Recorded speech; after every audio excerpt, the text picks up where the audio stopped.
Hello, I'm Markku Laine from Aalto University and I'm going to be presenting LaaS, Layout as a Service, a service platform for self-optimizing web layouts. This work was made in collaboration with Nakajima, Niraj Dayama and Antti Oulasvirta.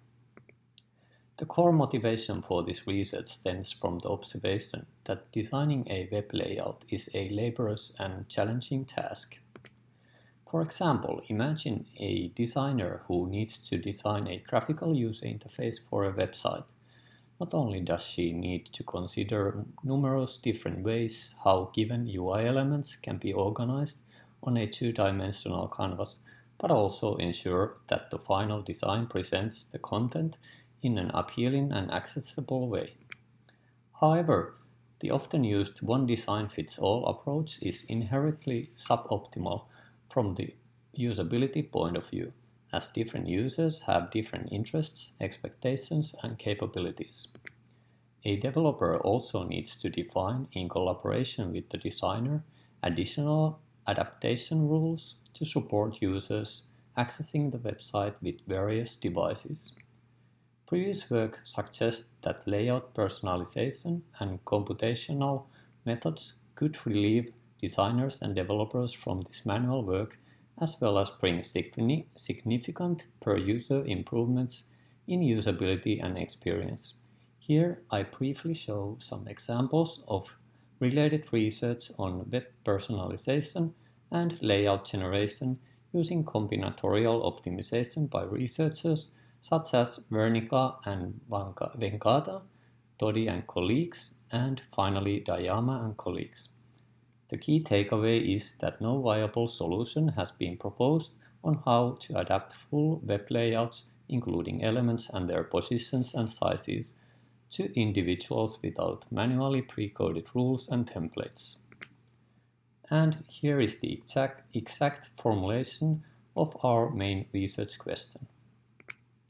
To address this gap, we developed LaaS, Layout as a Service, a service platform for self-optimizing grid-based web layouts to improve their usability at individual, group, and population levels.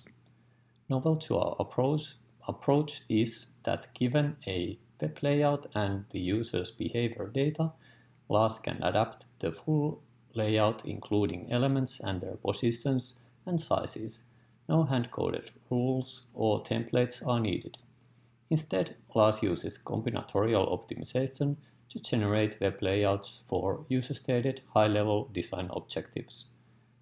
Currently, our optimizer supports and optimizes for selection time and visual saliency to improve user performance.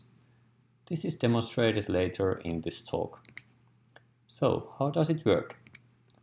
The figure illustrates the LaaS distributed system architecture and its core components that together enable objective-level web layout personalization. In the architecture, expensive computations, especially layout generation, are executed on the server side. Next, I will go through the LaaS pipeline operation step by step. Step 1 is the layout parser. Layout parsing takes place in the browser before the web page is displayed to the user.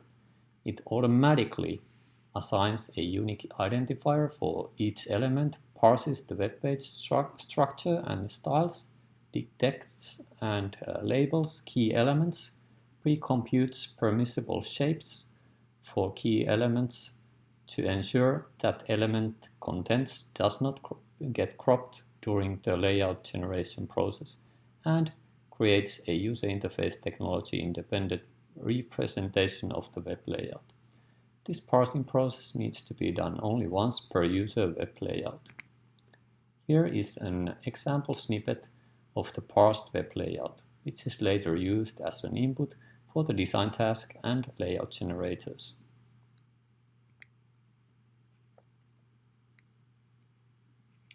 The second step involves logging the user's behavior data.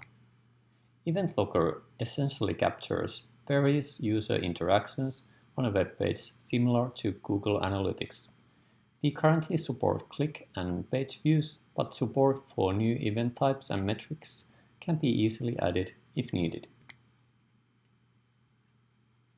Next is the Design Task Generator. Design Task Generator is responsible for creating a design task document which specifies various design objectives and constraints on a web layout to be generated. It also computes per element importance values based on collected user, group, or population interaction history. Here we can see, for example, that the weight of visual saliency has been set low, whereas selection time, here fits, as it's based on Fitts law, is high. The example element is also very important for the user, and its size options are constrained to pre-computed shapes. Step 4, the layout generator, is the most important component in our architecture. We formulate a mixed integer linear programming model to organize web pages as grid layouts. We chose this approach to achieve a balance between computational performance and solution quality. In practice, the model takes a web layout as an input and optimizes it according to given design task specification, including design objectives and constraints, while ensuring that generated layouts are well formed. The model works in 3 phases. First, it makes a quick sanity check to ensure that candidate solutions have non-overlapping elements and non-overflowing grid with elements placed within permissible size limits and impermissible locations. The second phase ensures that the resulting layouts are well aligned and aesthetically acceptable. The third and final phase performs the actual layout optimization for given design objectives. The optimizer currently uses Fitts law to compute the time required to reach and select a specific element from the top left corner of the screen. It attempts to minimize the predicted time required for important elements by placing them near the top left corner of the web page. Visual saliency, on the other hand, is computed as the relative size of the element. In an optimized layout, very important elements become larger, whereas less important elements shrink in size. Enabling both design objectives combines the effect on elements as illustrated in the figure.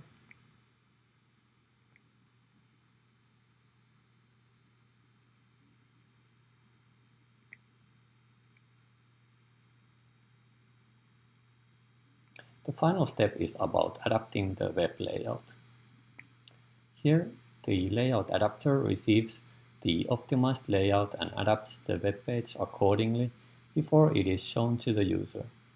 During the process, elements are repositioned and resized without changing the original tree structure in order not to break the web page's visual appearance, functionality, or both.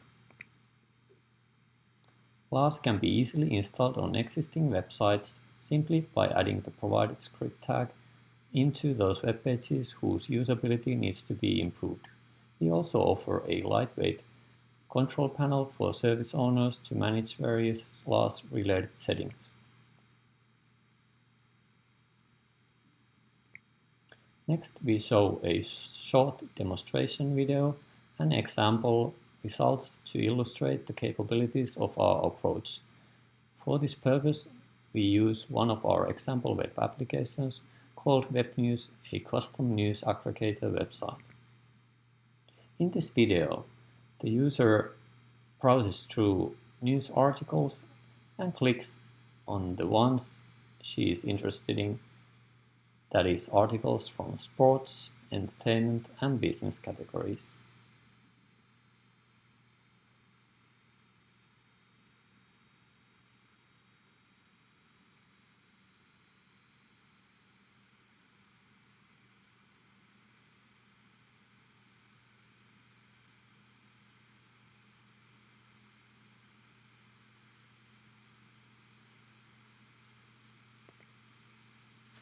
At some point in time, an optimized layout becomes available, in which news articles are resized and repositioned based on user interaction events and website-specific design objectives settings.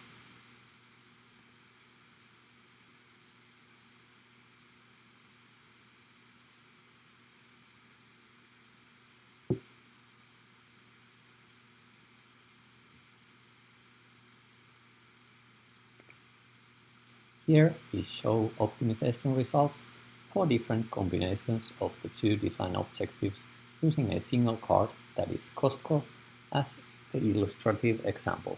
The produced layouts are all well formed and the element of interest behaves as desired.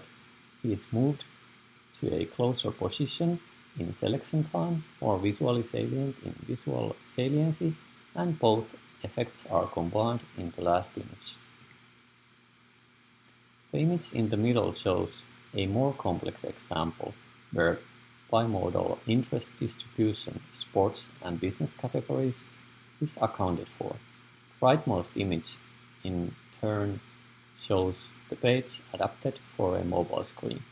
All layouts are properly formed.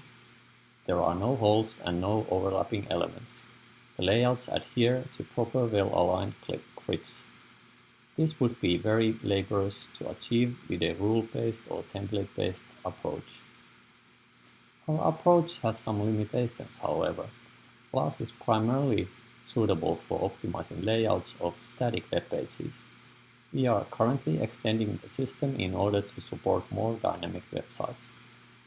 Design Task Generator currently uses click frequencies to obtain element importance values.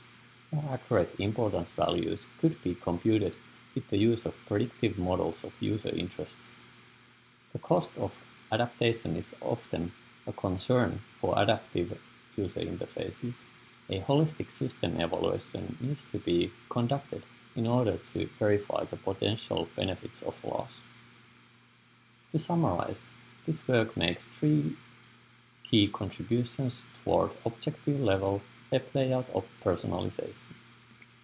First, we present LaaS, a novel service architecture, and computations for self-optimization of web layouts.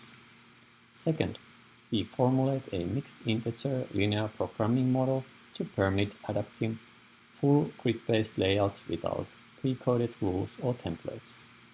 And finally, we present data abstractions, namely design task and web layout, to separate concerns as well as to allow the generators to remain independent of the underlying user interface technologies. This concludes my talk on LaaS, Layout as a Service. Thank you so much for listening.